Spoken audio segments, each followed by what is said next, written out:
Charli XCX just turned a 177-year-old book into a viral marketing weapon. In 2024, Charli XCX didn't just dominate the internet, she colonized it.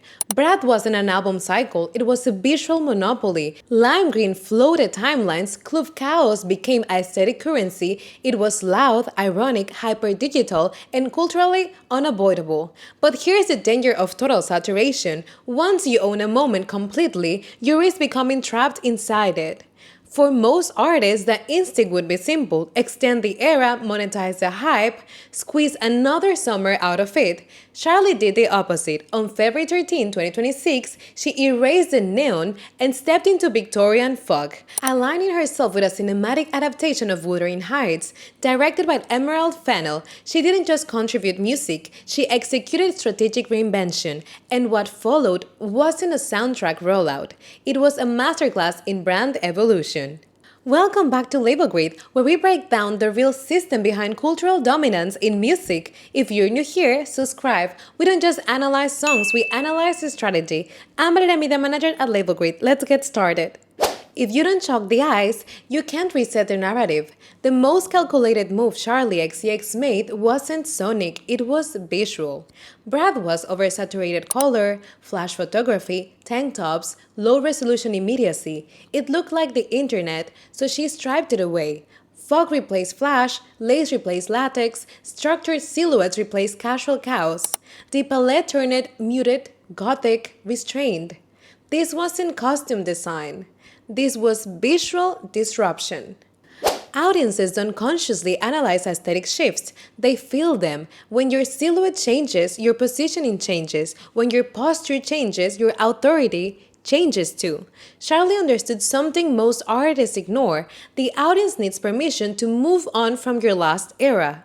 And that permission is granted visually before it's granted sonically. By aligning her fashion artwork and music videos with the film's dark romantic world, she built a seamless bridge between her brand and the cinematic universe. It didn't feel like promotion, it felt like transformation. And transformation triggers attention. Virality is luck, infrastructure is control. Most soundtrack campaigns hope for a TikTok moment. Charli built a system in collaboration with Atlantic Records. Her team launched a centralized TikTok hub tied directly to the film and the music. Clips, commentary, pre-saved links, narrative fragments, everything lived in one controlled ecosystem. This is the difference between hoping to trend and engineering discoverability. But the boldest move was psychological. Instead of competing with Kate Bush, whose 1978 Wuthering Heights remains iconic, the rollout embraced duality. Creators blended Charli's darker interpretation with Kate Bush's original. That move reframed Charli as successor, not disruptor.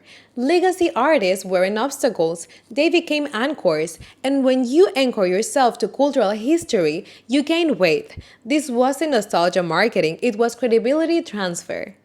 When music controls the movie, the artist becomes the engine. Charli didn't limit herself to streaming platforms. Her rollout intersected with mockumentary produced by A24, blurring reality and fiction. The public couldn't fully separate Charli, the artist, from Charli, the cinematic character. That ambiguity generated intrigue. Then came experiential immersion, pop-up events in London and Brooklyn that fused Victorian bowl aesthetic with underground rave energy.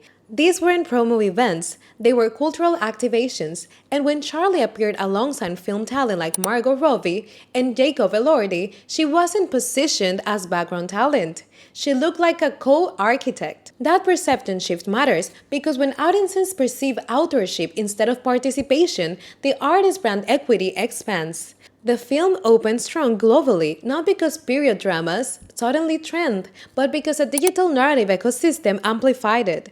Charli didn't follow the film's momentum, she fueled it. If the sound stayed the same, this pivot would have failed. Visual change without sonic evolution feels hollow. Charli avoided the trap. Moving away from hyperpop textures, she embraced orchestral dark wave elements, strings, space, cinematic layering, slower tempos, emotional severity.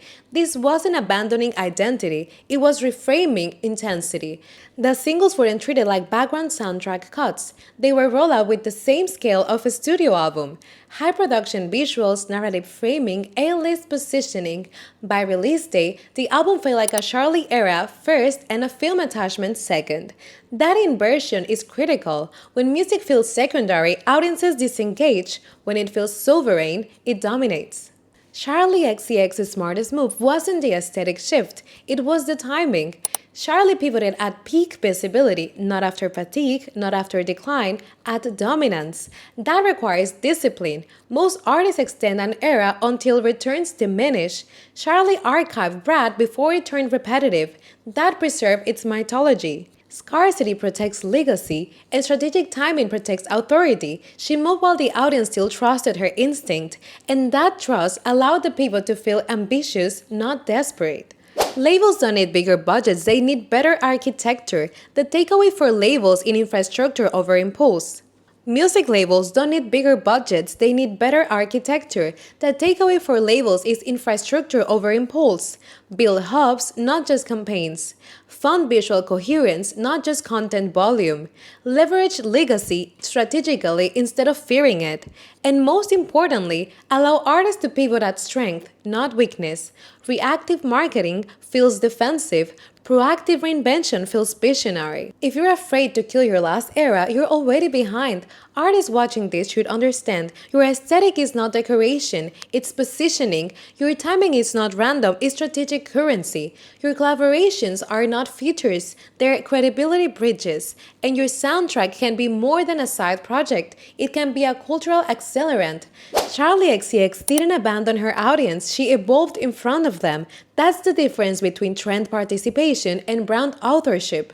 This wasn't a soundtrack rollout, it was a system upgrade. Charli XCX didn't just adapt to a film, she expanded her universe. In 2026, the most powerful artists aren't just musicians, they are ecosystem builders. If you want more music marketing deep dives into how modern music power is engineered, subscribe to Labor Grade. We break down the system behind the spectacle.